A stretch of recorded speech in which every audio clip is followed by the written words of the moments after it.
Assalamualaikum warahmatullahi wabarakatuh. Halo semuanya, selamat malam. Saya Zafira dari kelompok 3 Ekonomi. Saya dan kawan saya akan membahas LA11 dan LA12.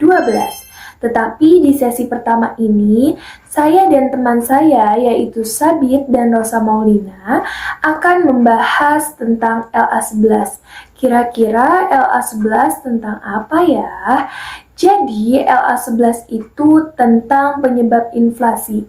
Nah, di LA11 ini, kelompok kami mengambil topik tentang penyebab adanya inflasi pada masa awal kemerdekaan Indonesia. Untuk artikelnya nanti kami kasih di deskripsi ya. Oke, di LA11 ini kami akan memecahkan 3 masalah, yaitu yang pertama, apa sih jenis inflasi yang dihadapi? Yang kedua, apa penyebabnya? Dan yang ketiga, apa upaya yang dilakukan oleh pemerintah? Nah, saya akan menjelaskan jenis inflasi yang dihadapi dari topik yang telah kelompok kami ambil.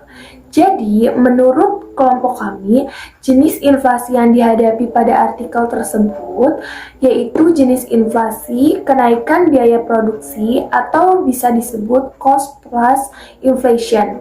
Karena pada artikel tersebut menyebutkan kondisi ekonomi Indonesia saat baru merdeka bisa dibilang sangat buruk. Salah satu sebabnya adalah meroketnya harga-harga barang.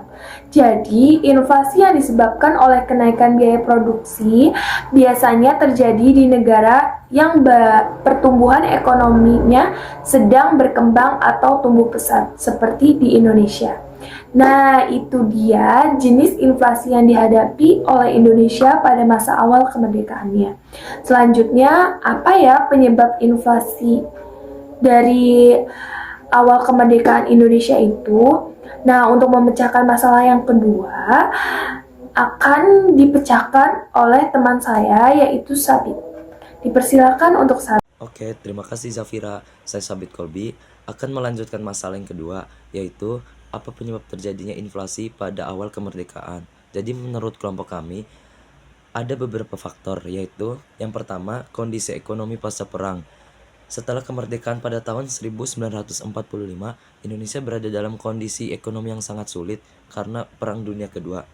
Terus yang kedua, ada pengeluaran pemerintah.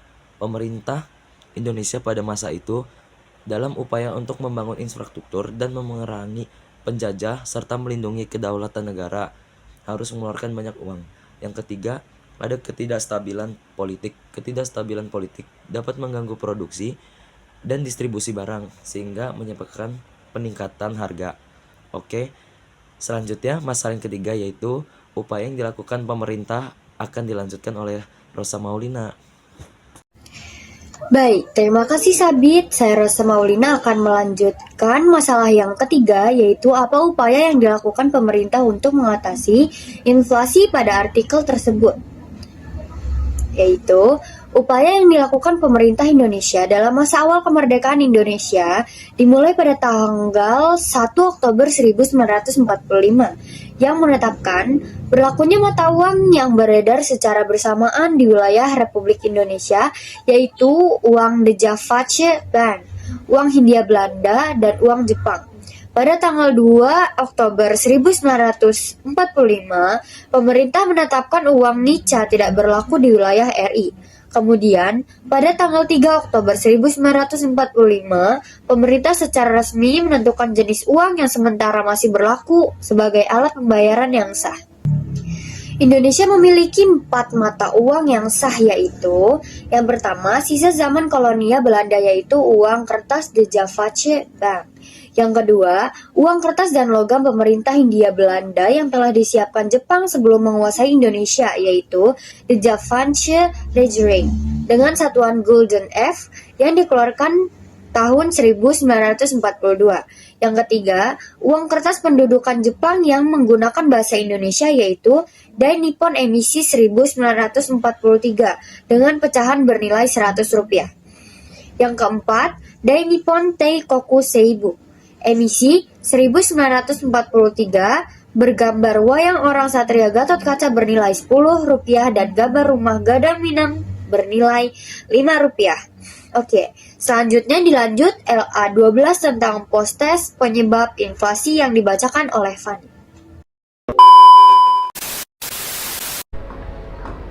Halo teman-teman semuanya. Tadi kita udah ngebahas tentang LA11 kan? Nah, kalian masih ingat gak sih LA11 itu tentang apa? LA11 itu tadi kita ngejelasin tentang penyebab inflasi. Nah, sekarang kita bakalan lanjut ke LA12.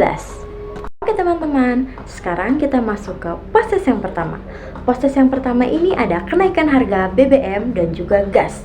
Nah, kenaikan harga BBM dan juga gas ini masuk ke dalam cost push inflation, yang dimana cost push inflation ini adalah inflasi yang terjadi ketika biaya produksi barang dan juga jasa meningkat secara drastis. Nah, ini tuh masuk ke dalam kenaikan harga BBM dan juga gas. Kenapa? Karena kenaikan harga BBM dan juga gas ini meningkatkan biaya produksi dan distribusi barang. Lalu yang kedua itu ada kenaikan tarif dasar listrik oleh PLN. Ini tuh masuk juga ke dalam cost push inflation. Ingat kan yang tadi aku jelasin? Cost push inflation ini adalah inflasi yang terjadi ketika biaya produksi barang dan jasa meningkat secara signifikan. Nah, ini tuh masuk ke dalam kenaikan tarif dasar listrik oleh PLN. Kenapa? Karena kenaikan tarif listrik menambah biaya operasional perusahaan yang memaksa mereka menaikkan harga barang dan juga jasa.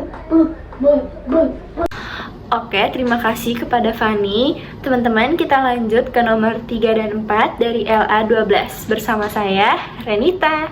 Nah, untuk pertanyaan nomor 3 adalah terjadi kenaikan upah yang lebih besar dibandingkan peningkatan produktivitas. Nah, ini tuh termasuk demand pull inflation atau cost pull inflation ya. Nah, jawabannya adalah termasuk cost inflation. Kenapa termasuk cost pull inflation? Karena ini tuh terjadi ketika biaya produksi barang dan jasa meningkat secara signifikan. Nah, kenaikan upah yang tidak seimbang dengan produktivitas itu meningkatkan biaya produksi sehingga harga barang pun naik gitu. Nah, untuk pertanyaan nomor 4 yaitu kenaikan pajak penghasilan badan usaha sebesar 5%. Nah, jawabannya sama, termasuk cost push inflation. Nah, inflasi ini tuh terjadi ketika biaya produksi barang dan jasa meningkat secara signifikan. Pajak yang lebih tinggi menambah beban perusahaan yang kemudian menaikkan harga barang untuk menjaga keuntungan dari perusahaan tersebut. Oke, segitu saja teman-teman penjelasan dari nomor 3 dan 4 LA12. Selanjutnya akan dilanjutkan oleh teman saya. Oke, terima kasih Ren. Selanjutnya saya Rosa Aprilia akan menjawab nomor 5 dan 6. Ekspektasi konsumen terhadap kenaikan harga yang mendorong permintaan itu termasuk demand pull inflation. Inflasi ini terjadi ketika permintaan barang dan jasa melebihi pasokan. Ekspektasi kenaikan harga mendorong konsumen membeli lebih banyak sehingga permintaan melampaui penawaran dan harga pun naik. Yang keenam, kenaikan tingkat konsumsi yang mengakibatkan naiknya harga komoditas atau produk tertentu, termasuk demand pull inflation, karena kenaikan konsumsi menyebabkan permintaan barang atau jasa meningkat, sehingga mendorong harga naik. Ini adalah karakteristik utama inflasi yang didorong oleh permintaan. Selanjutnya akan dilanjutkan oleh Syafira. Yang ketujuh, depresiasi mata uang meningkatkan jumlah ekspor, sehingga permintaan agregat mengalami peningkatan. Nomor 7 ini termasuk demand pull inflation, karena depresiasi mata uang membuat barang ekspor lebih murah bagi pembeli luar negeri, meningkatkan permintaan agregat. Peningkatan permintaan ini mendorong kenaikan harga. Nomor 8, peningkatan pengeluaran pemerintahan menyebabkan meningkatnya permintaan agregat dalam suatu perekonomian. Nomor 8 ini termasuk demand pull inflation, karena pengeluaran pemerintahan yang lebih besar meningkatkan total permintaan dalam perekonomian, yang menyebabkan inflasi karena tekanan pada sisi permintaan. 9. Adanya peningkatan harga-harga komoditas yang diatur oleh pemerintah, termasuk cost push inflation, karena ketika harga komoditas yang diatur seperti energi atau bahan bakar naik, biaya produksi pemerintah meningkat. Ini memengaruhi sisi penawaran, menyebabkan harga barang dan jasa naik. 10. Akibatnya terjadinya bencana alam. suplai barang menjadi terhambat, termasuk cost push inflation karena bencana alam mengganggu rantai pasokan, mengurangi jumlah barang yang tersedia.